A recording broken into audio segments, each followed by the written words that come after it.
एका कुंभाराला एक मुलगी होती. ती खूप बुद्धिमान होती. तिला सर्वजण थट्टेने दीड शहाणी म्हणून चिडवत, पण ती कधी चिडत नसेल, नेहमी हसतमुख असे. एके दिवशी राजाच्या सभेत वाद झाला. धनवान श्रेष्ठ की विद्वान श्रेष्ठ? कोणी म्हणे धनवान तर कोणी म्हणे विद्वान. वाद वाढत चालला. कुंभाराची मुलगी सुद्धा तिच्या वडिला बरोबर सभेत हजर होती. ती उभी राहिली आणि तिने राजाकडे बोलण्याची परवानगी मागितली. परवानगी मिळाली तेव्हा ती म्हणाली, महाराज, कोणीही कोणापेक्षा श्रेष्ठ किंवा कनिष्ठ नाही. दोघे श्रेष्ठच आहेत, म्हणजे दोघेही सारखेच आहेत. धनवान सुद्धा लोकांचे कल्याण करतो आणि विद्वान सुद्धा लोकांचे कल्याण करतो. राजा तिचं उत्तर ऐकून खुश झाला. राजा तर खुश झाला. त्याने त्या मुलीला जवळ बोलवले आणि म्हणाला, बाळा, उद्यापासून तू रोज राजसभेत ये. प्रधानाला हे आवडले नाही. त्याने राजाचे कान फुंकायला सुरुवात केली.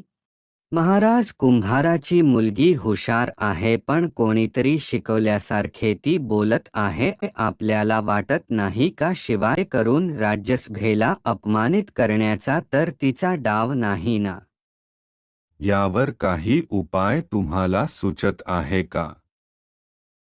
होय महाराज, आपण तिला एक प्रश्न विचारू, त्याचे उत्तर ते देऊ शकणार नाही, त्यामुळे ते राज्यसभेत यायचे आपोआपच बंद होईल. राजाने प्रधानाला संमती दिली. दुसऱ्या दिवशी राज्यसभेत राजाने मुलीला प्रश्न विचारायचा असे ठरले. दुसऱ्या दिवशी राज्यसभा भरली. सर्वजण आपल्या जागेवर बसले. कुंभाराची मुलगी देखील आली आणि तिच्या जागेवर बसली. राजा म्हणाला, मुली, आम्ही तुला एक प्रश्न विचारणार आहोत. आमच्या खजिनेत हिरे, मोती, पोवळी पासून माणिक वगैरे अनेक प्रकारचे रत्ने आहेत. आमच्या खजिन्याचे मूल्य काय होईल ते सांग पाहू.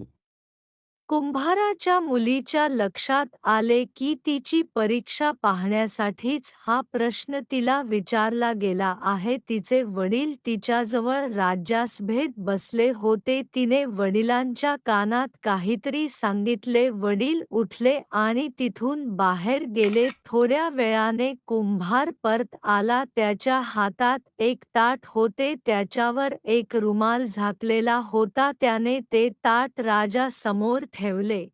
कुंभाराची मुलगी म्हणाली, महाराज, ताटावरचा रुमाल दूर करावा. ताटात आपल्या प्रश्नाचे उत्तर आहे.